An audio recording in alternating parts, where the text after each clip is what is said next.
friends, welcome to Annam's Recipes.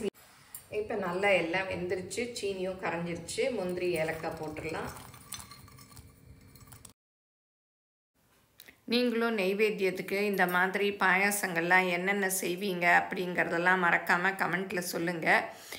இனி வரப்போகிற பண்டிகைகளுக்கெல்லாம் நம்ம டக்கு டக்குன்னு ஏதாவது நெய்வேத்தியம் செய்யணும். வாங்க இப்போ இந்த பாயாசம் எப்படி செய்யலான்னு பார்ப்போம். எங்கள் ப்ராடக்ட்ஸ் எல்லாம் யூடியூப்பில் கமெண்ட்ஸ்க்கு கீழே வந்துட்டுருக்கு. அதில் போய் கிளிக் பண்ணிங்கன்னா அதோட ரேட்டு டீட்டெயில்ஸ் எல்லாமே இருக்கும். அதை கிளிக் பண்ணி நீங்கள் வேணுங்கிற பொருளை ஆர்டர் பண்ணி வாங்கிக்கலாம். இப்போ பாயாசத்துக்கு தேவையான பொருள்லாம் எடுத்திருக்கேன். ஜவ்வரிசியும் சேமியாவும் சேர்த்து தான் செய்ய போகிறேன். அதுக்கு ஜவ்வரிசி, சேமியா, அப்புறம் அதுக்கு தேவையான சீனி, நெய், ஏலக்காய், குங்குமப்பூ, முந்திரி, திராட்சை இவ்வளோதான். இப்போ வாங்க எப்படி செய்யலான்னு பார்ப்போம். இப்போ பாயாசத்துக்கு இந்த மாதிரி அடிகாரமான பாத்திரம் வச்சுக்கலாம். அதில் நெய் ஊற்றிக்கிறேன். நெய் உங்கள் இஷ்டம் எவ்வளோ வேணுமோ அந்த அளவு ஊற்றிக்கலாம். இதில் இப்போ முந்திரியை முதல்ல போட்டுடலாம். கொஞ்சம் வறுப்பட்டதும் திராட்சையை போட்டுக்கலாம்.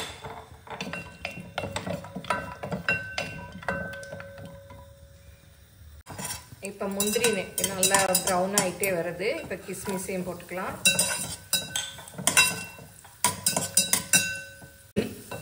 இப்போ பாருங்கள் நல்லா பொரிஞ்சு வந்துருச்சு, எடுத்துடலாம்.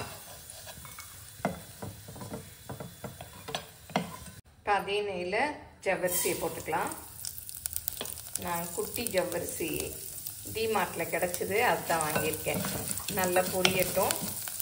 இப்போ சேமியாவையும் போட்டுக்கலாம். இனிமேல் ஃபெஸ்டிவல் எல்லாம் வரப்போகுது. ஒவ்வொரு நாளும் ஒவ்வொரு பாயசம் செஞ்சு சாமிக்கு நைவேத்தியம் பண்ணலாம். இந்த மாதிரி பாயசம்லாம் டக்கு டக்குன்னு செஞ்சிடலாம். எல்லாமே வீட்டில் இருக்கக்கூடிய பொருட்கள் தான். நல்லா பொரியணும். கொஞ்சம் தண்ணியை வெதுன்னு சுட வச்சுக்கலாம். ரொம்ப கொதிக்கணும்னு இல்லை, லைட்டாக வெதுன்னு வந்தாலே போதும்.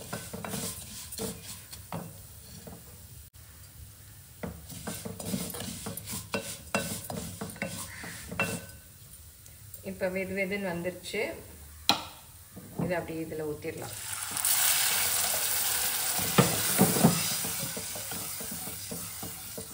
இது நல்லா வேகட்டும். பொரிஞ்சிருக்கிறதுனால சீக்கிரம் வெந்துடும். இப்போ ஏலக்காய் இடிச்சுக்கலாம். ஏலக்காய் பொடி இருந்தாலும் அதையும் போட்டுக்கலாம். அந்த ஃப்ரெஷ்ஷாக ஏலக்காய் இடித்து போட்டால் நல்லா இன்னும் ஃப்ளேவர் நல்லாயிருக்கும்.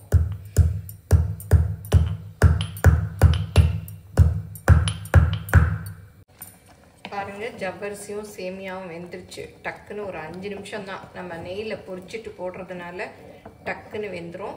இப்போ பால் தான் ஊற்றுறேன். இதுவும் காய்ச்சின பால் தான்.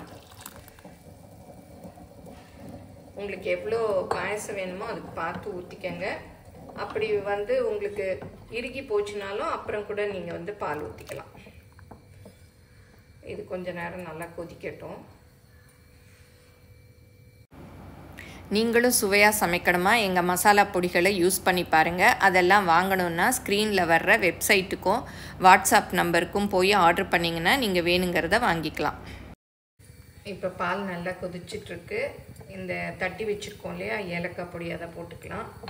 அப்புறம் குங்குமப்பூவையும் போட்டுடலாம். குங்குமப்பூ இருந்தால் போட்டுக்கலாம், இல்லைன்னா சும்மா ஏலக்காய் பொடி மாத்திரம் போட்டாலே போதும்.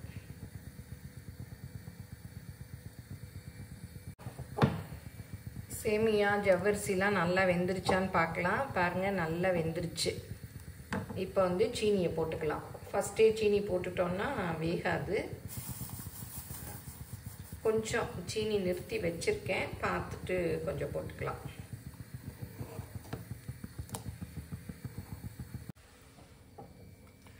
டேஸ்ட் பார்த்தேன், சீனிலாம் கரெக்டாக இருக்குது. ஒரு 1/4 கப் அளவுக்கு அப்படியே எடுத்து வச்சுருக்கேன். இப்போ நல்லா எல்லாம் வெந்துருச்சு, சீனியும் கரைஞ்சிருச்சு. முந்திரி ஏலக்காய் போட்டுடலாம்.